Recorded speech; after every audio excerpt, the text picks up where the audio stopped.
আসসালামু আলাইকুম রহমতুল্লাহ বন্ধুরা। আহ, আমাদের সকালের ডায়েরি যেটা, আমি ব্যক্তিগত ডায়েরি, এটা আমি আসলে শেয়ার করি কেন, যে আমার এইগুলো শেয়ার করতে আমার ভালো লাগে। So, আমি যখন তেলাওয়াত করি, আমি যখন একটা ইনফরমেশন পাই, আহ, কিংবা আমার তেলাওয়াত করার আয়াতগুলোর মধ্য থেকে আমার যদি মনে হয় যে এই আয়াতটা আমি আমার বন্ধুদের সাথে শেয়ার করলে ভালো হবে, উপকার হবে, সেটা আমি শেয়ার করি।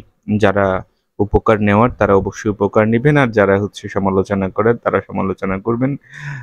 আর হচ্ছে যারা আমার ভুল ধরিয়ে দিবেন, আমি অবশ্যই তাদের জন্য দোয়া করব, যে ভাই আপনার তেলাওয়াতে এই ভুলটা হয়েছে, আপনার কথা বলার মধ্যে এই শব্দটা ভুল হয়েছে, আপনার এটা বলাটা ঠিক হয়নি। এই যে এইভাবে যদি আপনারা আমাকে ভুল ধরিয়ে দিতে পারেন, আমার কথা বলা, আমার উপস্থাপন করা এইগুলোতে, আমি অবশ্যই আপনাদের জন্য দোয়া করব ইনশাআল্লাহ আল্লাহর কাছে, যে আপনারা আমার ভুলগুলো বেশি বেশি ধরিয়ে দেন, আমি বেশি বেশি শুধরে নিই নিজেকে। সো এটাই হচ্ছে আমার কামনা। আমি ইন্তেকালের আগে যাতে আমার বিষয়গুলোকে শুধরে নিয়ে একটা সহজ সরল এবং সুন্দর একটা ইন্তেকাল উপহার পাই আল্লাহর পক্ষ থেকে, সেটাই হচ্ছে আমি আল্লাহর কাছে চাই। এবং আমার লাইফের, যদি বলেন যে ধ্যান জ্ঞান, হ্যাঁ, যে আমার গোল, আমার ফিউচার প্ল্যান সবকিছু হচ্ছে আমার মৃত্যুকে কেন্দ্র করেই আহ, পরিচালিত হয়। সো আমি করি, পরিচালনা করি, এটা আমার ভালো লাগে। যে কারণ এইটাতে না কেউ আমাকে হেল্প করতে পারবে না। সো যখন আমি ইন্তেকাল করব, কেউ আমার পাশে বসা থাকুক কিংবা আমার সামনে থাকুক, কিংবা পৃথিবীর সব থেকে দারুণ অভিজ্ঞ যে ডক্টর উনিও যদি আমার সামনে থাকে, তাও আমার প্রাণটাকে উনি রক্ষা করতে পারবে না এবং আমার মৃত্যুকে ঠেকিয়ে দিতে পারবে না। That's my strong belief. এবং এই জন্যই আমি এই বিষয়টা নিয়ে বেশি কথা বলি, বেশি কাজ করি। আমি চাই আমার একটা সুন্দর মৃত্যু আল্লাহ তাআলা আমাকে দেন, যেই মৃত্যুতে আমি কালিমায়ে শাহাদাতে সাক্ষ্য দিতে দিতে ইন্তেকাল করতে পারি।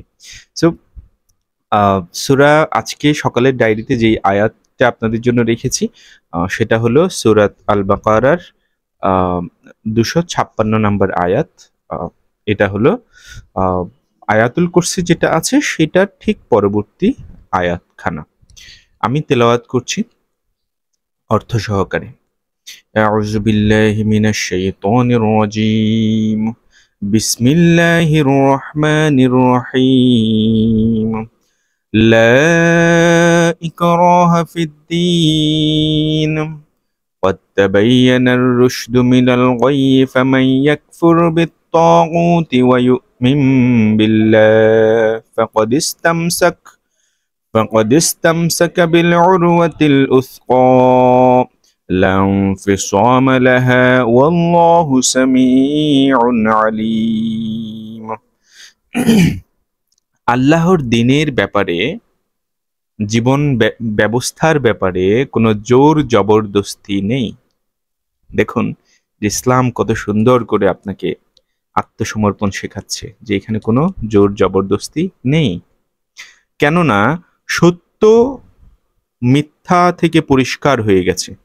এখানে সত্য কিন্তু মিথ্যা থেকে পরিষ্কার হয়ে গেছে, আলাদা হয়ে গেছে।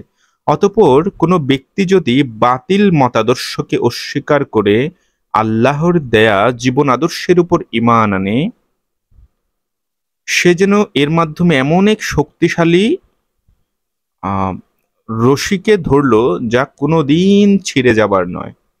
আল্লাহ তাআলা সব কিছু শুনেন এবং সবকিছু জানেন। তিনি হচ্ছেন সর্বজ্ঞানী। তার জ্ঞানের মধ্যেই সবকিছু, আমরা যা করছি সবকিছুই।